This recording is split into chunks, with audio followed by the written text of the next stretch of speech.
Hey, what's up? I wanted to tell you about my first semester of college. My professors were awesome. That's what I want to talk to you about. My first professor had this really great energy about her where she would come in and she had this, "Good morning! How you doing? How's everybody doing? Okay." And she would maintain that energy throughout the whole class, so that was perfect. That was 8:30 in the morning, my first class of the day, and I'm a morning person, so that was perfect. That like, "Good morning," and I would go, "Good morning," two or two. So that was good. My second professor that I want to talk to you about is my math professor, because he was very interesting because he had an accent. He's Russian, and a handful of people after every test would fail that test, and he would tell us about that. And he would get into this impassioned speech where he said, "Okay, this many people failed the test. Listen, guys, ask me for help. Go to tutor. Do something, okay? Look, this is greatest country in the world. America's greatest country. I can say that because I lived all over the world, except Japan. All right, I've taught all over the world.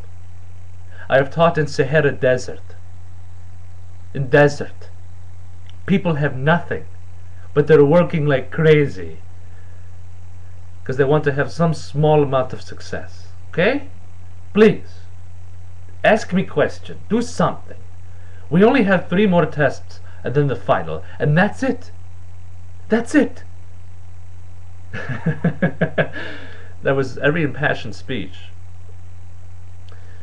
And my favorite was a professor of psychology who I would come in and he would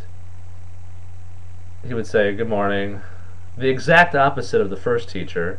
It was a very dry, very like good morning, and I would go good morning, and he would go, "Well, a lot of morning people in here. Ugh.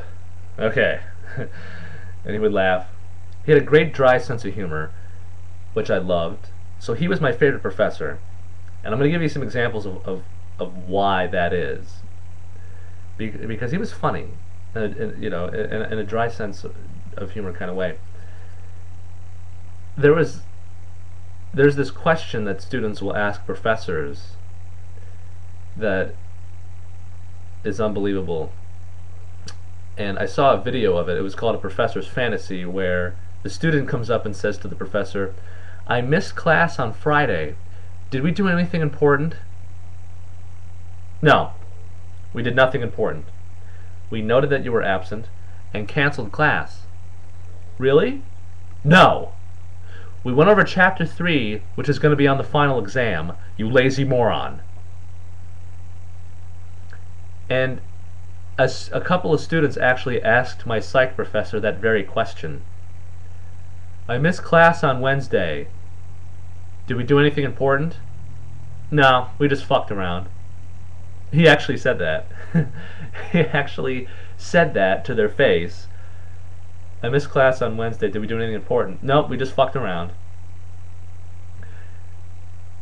I can't wait to be a professor. I want to be a professor just so I can say and answer that question. "Oh, Professor Hunt, I missed class on Friday. Did we do anything important?" "Mm-mm. No. We fucked around for an hour. We threw glitter everywhere. And we made balloon animals. And then went home. We did nothing important. Nothing." You dumbass. So I can't wait for that. So he did actually say, I love him for that. And then there's 2 other examples really quick. It was nearing finals week, so the deadline for doing our research participation credits was coming close, very, very close. And there was a number of ways we could do this, and he told us on day 1 how to do it, how to sign up for it, and how to do it. We could take a survey online that would take care of 1 hour. That would take care of half of our requirement. We could sign up for a couple of actual research um, studies, or we could summarize an article from a peer-reviewed journal. Very simple, not difficult. But the closer we got towards the deadline, the more people he had writing to him saying things.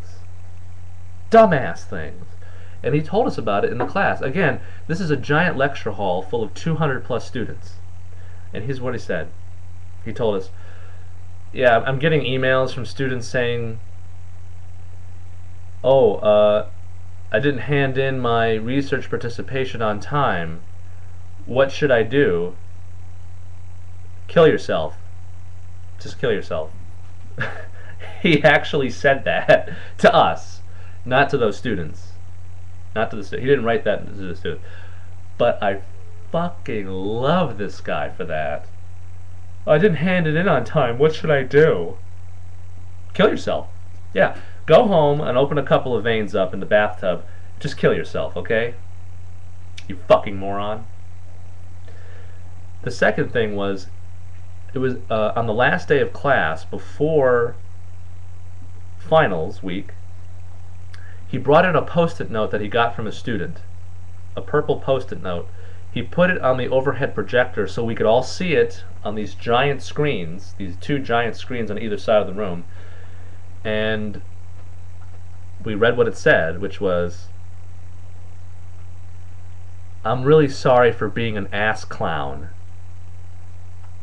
I know that pisses you off. Here's my research participation paper. And he said, yeah, don't do that. Don't write a note that says, I'm sorry for being an ass clown to your professor. Don't write the word ass clown in a note to your professor, okay? Just don't do it. And the girl who wrote the note raised her hand, and she was sitting behind me, and she raised her hand and said, that was me. I did that. That was me. And he said to her, well, that's why I scratched out your name on the note to save you face, but here you are. Let's give her a round of applause, everybody. And I turned around and I said, so you're sorry for being an ass clown? And she goes, yep, I'm sorry for being an ass clown. Well, hey, at least she admits it. So that was my fall semester, which I loved so much, and I loved my professors, especially my psych professor. Again, I want to be just like him when I grow up. I will tell you about my spring semester and save all the nuggets of stuff.